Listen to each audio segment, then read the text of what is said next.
Hi friends, welcome to See the Light Art Projects. I'm Pat Nepley, and I'm going to guide you through this great project that you're going to get to watch along with me in 4 lessons. Now you'll need to watch these lessons in sequence, but once you get started, I think you're going to be so excited about today's lesson. You can always check out all the See the Light products on www.seethelightshine.com. Now we're going to be talking about an artist today who's one of my favorites. He's a Russian artist named Marc Chagall. And if you look at the history of art, there's all kinds of isms attached to art, such as Impressionism or Expressionism. And it's supposed to highlight a group of people who paint similarly or a period in time. Perhaps you've heard the term Cubism. Well, here's what's so cool about this artist, Marc Chagall. A lot of different labels were given to Marc Chagall, and he fit all of them. He was part of the Symbolist movement, and Surrealism, and Fauvism, and Expressionism. It's kind of like if someone were to describe you as a musician, and an athlete, and a scholar, and a dancer. You'd have a lot of different labels, and they still all describe you. And that's what makes Chagall so fun. So let me tell you what you're going to need for just this first lesson of our Marc Chagall project. And I'm not going to tell you the title of the project just yet. I'm going to wait until you see a little bit more about Chagall. You're going to need a 12 by 16 piece of poster board. I like to use a manila color poster board because white paint shows up a little better, but white poster board is fine, but any color like cream or buff or white. You're going to need some brushes and several different sizes. Now, I have several kinds of brushes here. I have both flat brushes, so they're bristle tipped and they're flat, but they're not too wide, about a 1/2 inch, maybe 3/4 inch at the most. And then I have a few brushes that are fairly small. And these are round brushes, which means they're not flattened, but the ferrule is round and fairly short bristles at the end. You're also going to need 9 different colors of craft paint. Now, this is a little different than standard artist acrylic paint, which usually comes in a tube. It's similar in that they're both water soluble, which makes cleanup a breeze, but the craft paint is a little thinner, and so it's a little more liquid, and that's what I would prefer you to use. Now, at any local craft or art supply store, you should be able to get all the basic colors. So let me tell you what the 9 colors are that you're going to need. Now, if you have more than 9, that's great. I do. I love using a lot of different colors. But the 9 basics are what you'll need. You'll need the 3 primary colors, red, yellow, and blue. You'll need the 3 secondary colors, orange, purple, and green. And you'll need your 3 neutrals, white, black, and brown. Now, some extra things you're going to need: a bowl of water or a sink nearby, whatever is good for you, and some paper towels or napkins, and that's important for keeping our brushes clean. Now you'll notice I didn't say you need a pencil because there's no drawing involved in this project. Now that might be scary for some of you, but this is a painting project and we're going to start off with painting. Now let me tell you a little bit more about Marc Chagall. Marc Chagall was born in 1887 in a very small village in Russia called Vitebsk. That's important to know because Vitebsk plays a really important role in a lot of Chagall's art. He was born into a devout Jewish home in a Jewish community, and it was a very rural society. He grew up with livestock around him: chickens, cows, horses. Well, Marc Chagall wanted to become an artist because he loved to doodle and draw.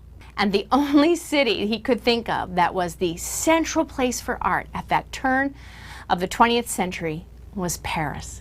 And so in 1910, with a lot of help from people chipping in, he headed off to Paris.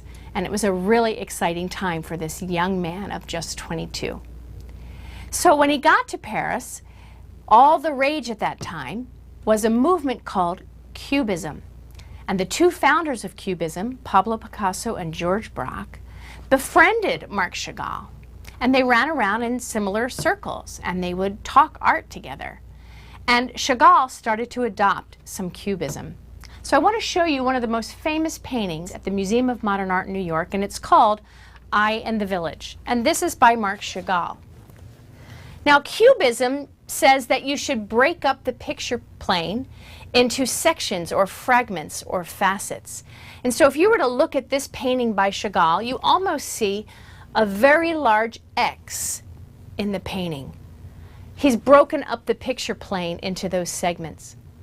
Now, Chagall is known as being a dreamy-like painter. All of his paintings are almost as if you're in the middle of a dream.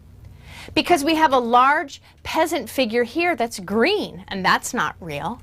And we have a large cow here looking at the peasant. And inside the cow's head, we see a cow with a milkmaid. We see a peasant heading off to the fields, and he's upright, but then a woman peasant is upside down.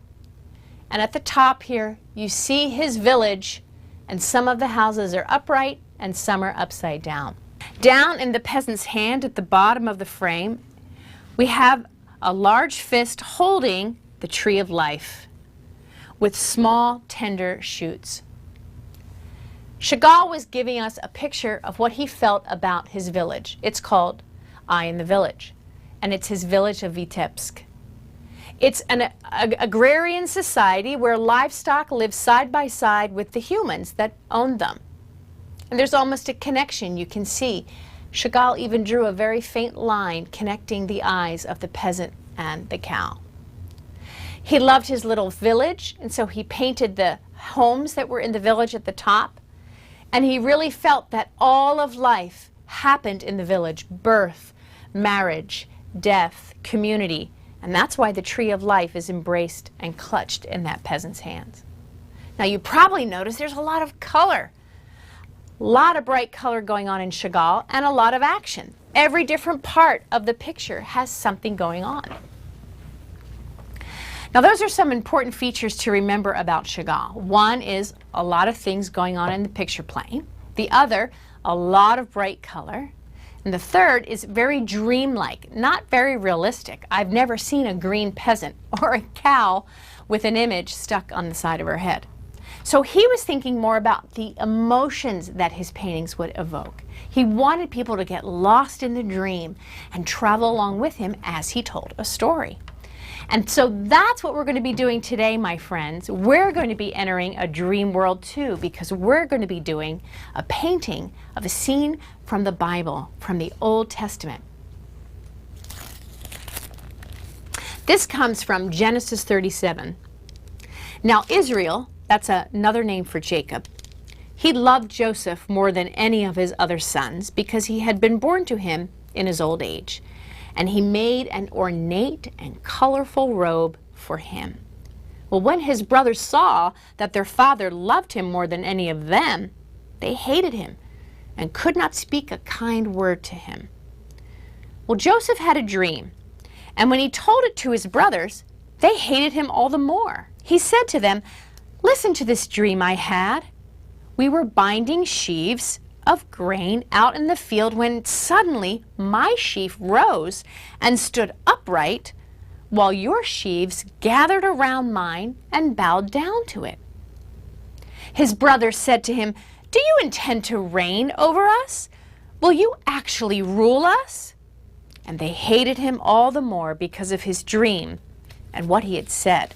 Then he had another dream, and he told it to his brothers, saying, "Listen, I had another dream, and this time the sun and the moon and 11 stars were bowing down to me."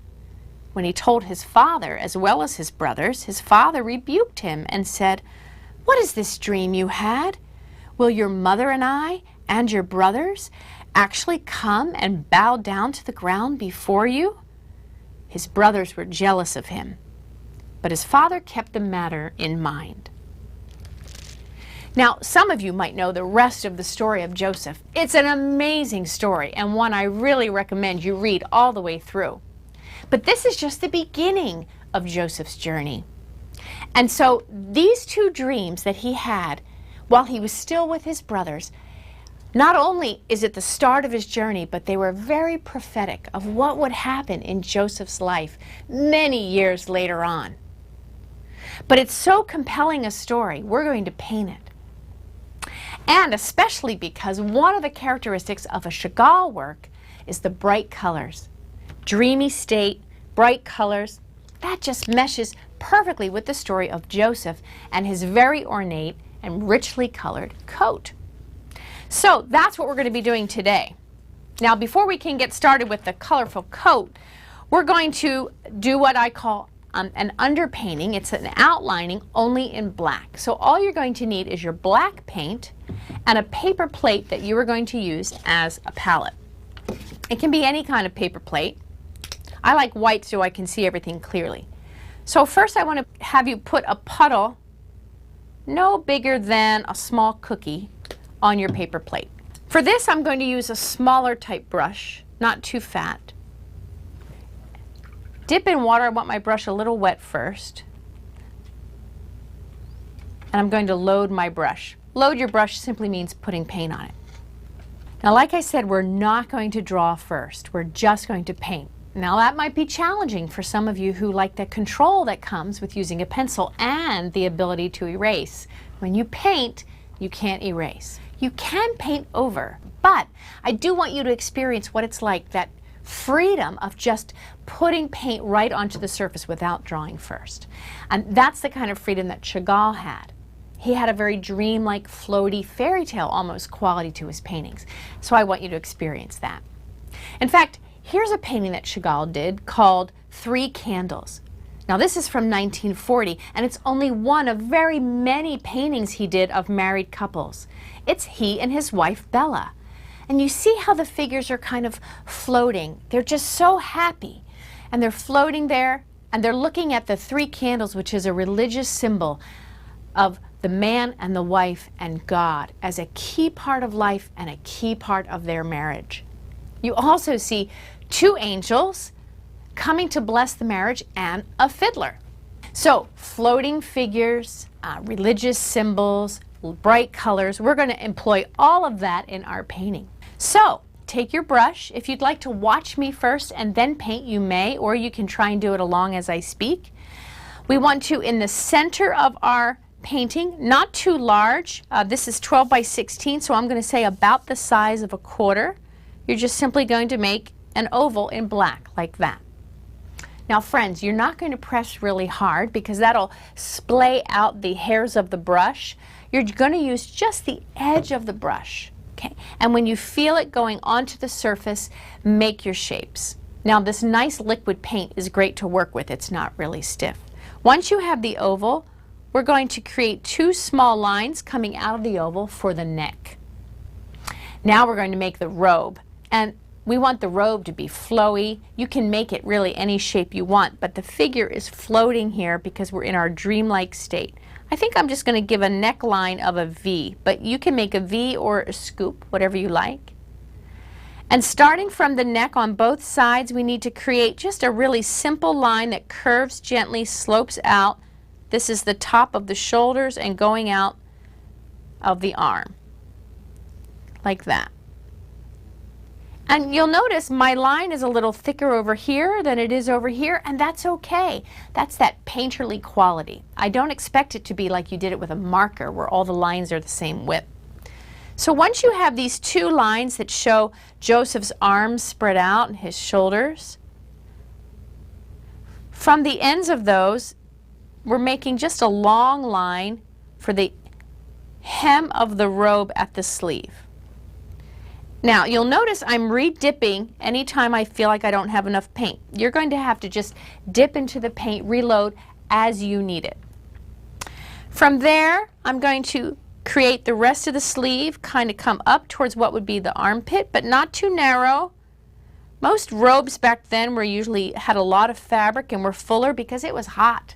And they didn't want clothes tight against their body. They wanted them loose to have a lot of air. There we go. And now for the main part of the robe,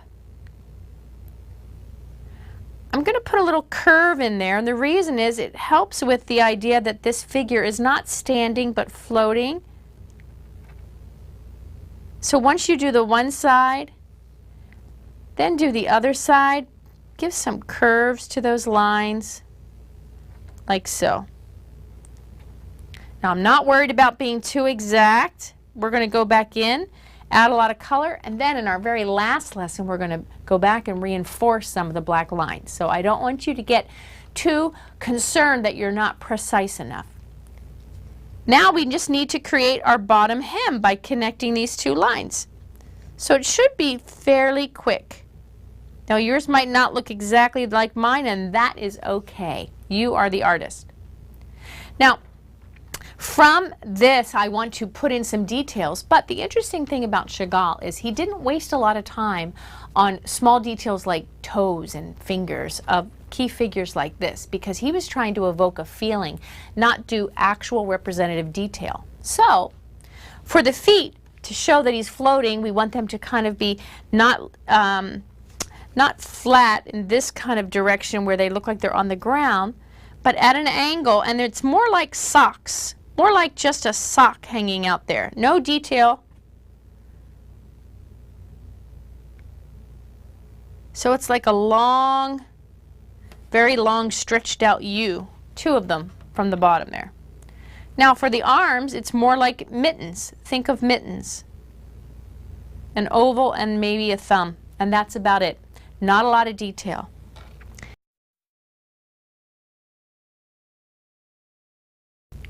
Now, as far as hair, who knows? There's no description in the Bible of what Joseph's hair was like. So this is where you have total artistic license. I think I'm just going to give him wavy hair like this, which means I'm not going to spend a lot of time making actual hair strokes. It's more of the outline and kind of longish. And then I'm done. That's about as much detail as we're going to do at this black outlining stage. Now we got to give our figure of Joseph somewhere to float above. So just like Chagall, where Chagall was always hearkening back to his village, something that he dreamed of and longed for. He missed it so much when he was in Paris. We're going to have Joseph floating over where he came from, so the hills. And we're going to create behind Joseph this one hill. So this is going to be a strong diagonal line coming from the left, kind of wavy and bumpy. We're not worried about being realistic. This is our dream.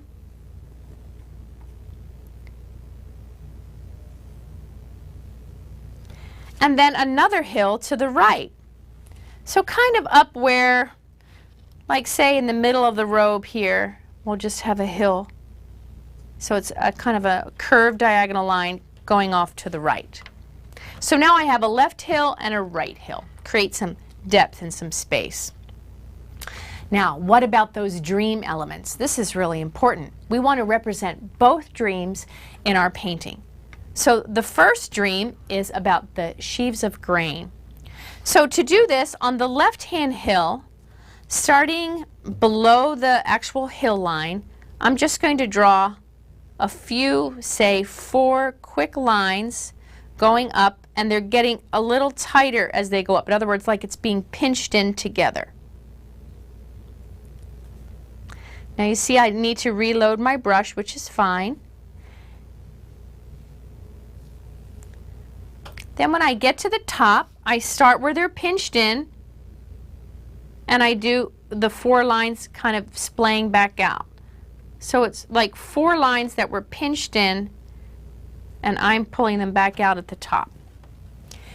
At those lines, I'm going to, this is an important step where you're going to use the end of your brush. I recommend you actually hold your brush so it's vertical. So not at an angle like you would hold a pencil, but actually straight up and down.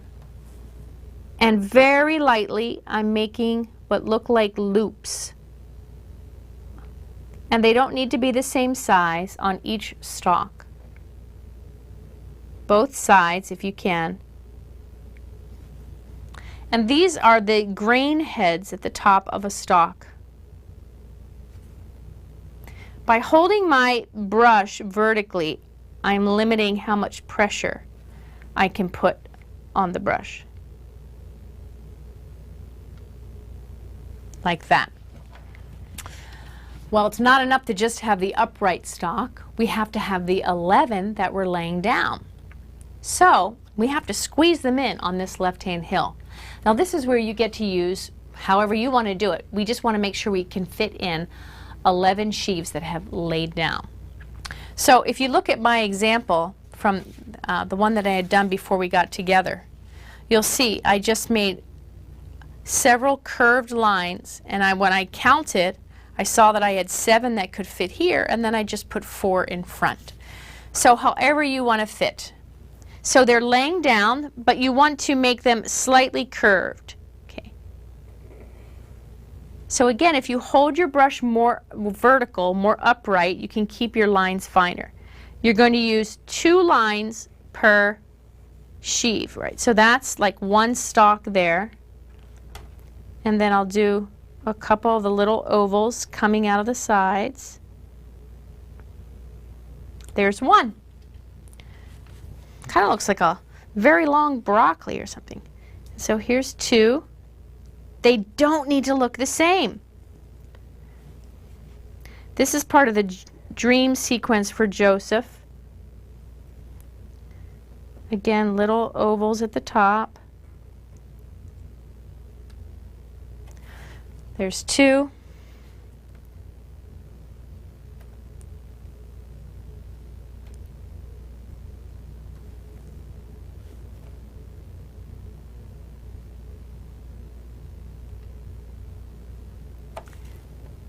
Like so. 3.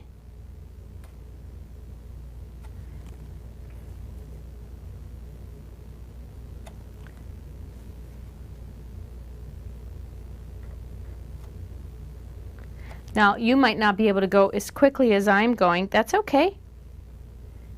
You can pause and catch up.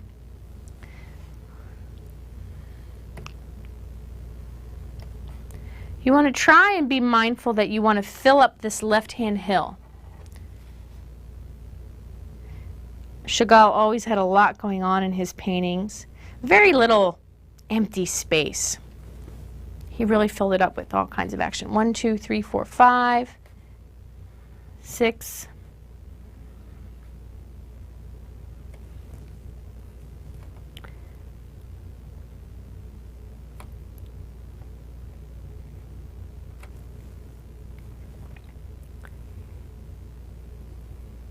Do they look like they're bowing down?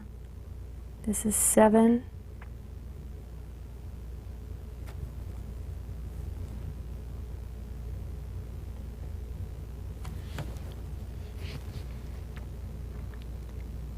So this will be 8.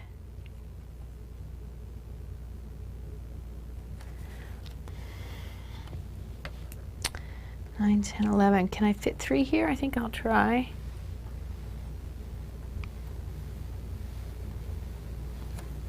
Now it's important to get the number correct because we are representing the dream of Joseph. So some things you can take license with as the artist, like we have no idea what the robe really looked like. We just know it was ornate and colorful. We have no idea what his hair looked like. Those are things that, as the artist, you can interpret the way you wish. But some things, like what happened in the dream, we want to make sure we're accurate. 1, 2, 3, 4, 5, 6, 7, 8, 9, 10.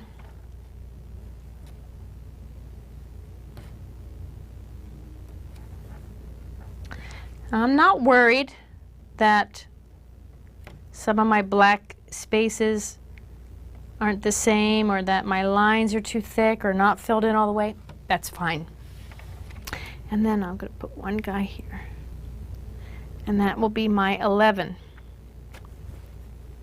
So once you have your 11 stalks, they should be bowing down, bent or straight, but definitely down.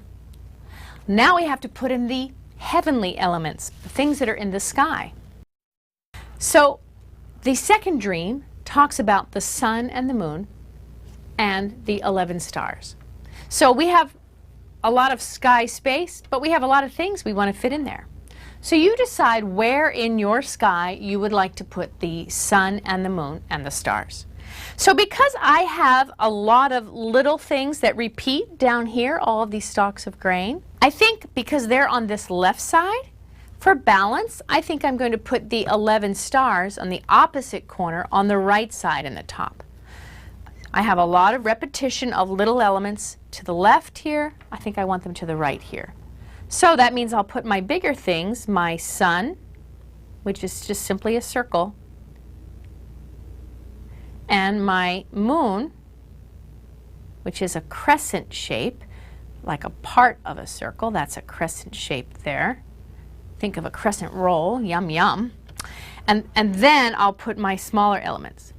Now, I know a lot of students who find making stars troublesome if you're thinking of the traditional drawing star. But if you'd like, you can make what I call the asterisk star.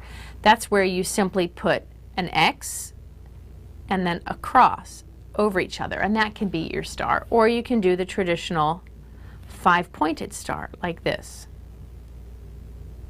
Whatever you're better at. Just make sure there's 11.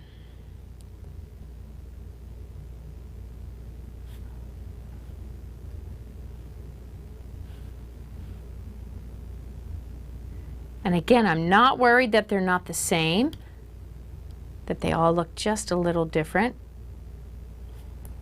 Can you guess what these stars are, what they represent? I bet if you know the rest of the story of Joseph, you already know the answer.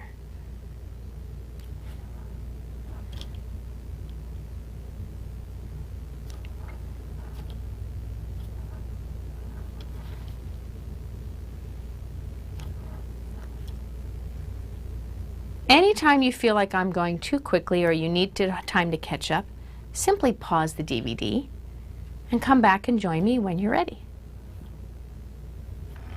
So I need 2 more to get my 11 stars. I think I'll put it here. Is my count right? 1, 2, 3, 4, 5, 6, 7, 8, 9, 10, 11. Good. Now what about this right-hand hill? Well, if we think about Chagall's work, and you'll get to see a lot of it during this lesson, he had such a fondness for his hometown of Vitebsk and the things that reminded him of his small town, like cows and fiddlers and peasants to from work and small little village homes. Well, I want to put something in this right-hand hill that's going to remind us of how Joseph grew up. And his very first job in his family was as a shepherd. So let's just make some sheep. And the way we're going to show these sheep is small on that other hill. So think of it like the old-fashioned way to draw a cloud, where it's just kind of a lot of little bumps, right? So that's fine. So you're going to do that with your end of your black brush like that. That's our one sheep. Make just a few. They can be slightly different sizes, as if one's further away on the hill than the other. So you see I have these kind of, they look like almost like puffy little clouds. That's going to be our sheep. Then take your black brush, and at the end of one of those puffy little clouds, you're just going to make a little black dot. That is the sheep's head. See, like that? Not much to it. Underneath that, again with the black brush, very small marks with the brush to be the feet. Just very small underneath that puffy cloud thing you did is the little sheep's feet. We're not worried about accurate depiction. What we're doing is called suggestion. A lot of artists would not draw every individual leaf on a tree, but they would suggest leaves by how they put the brush strokes on, or even just light and shadow. And so what we're doing is suggesting sheep on that hill. Now this is as far as we're going to do today, my friends. We have to wait until this underpainting with the black outlining dries before we can move on to our next part. But I'm excited about that because then we're going to dip into color. And Marc Chagall was all about color. So I look forward to the next time you're with me for lesson 2 of our Dreams of Joseph.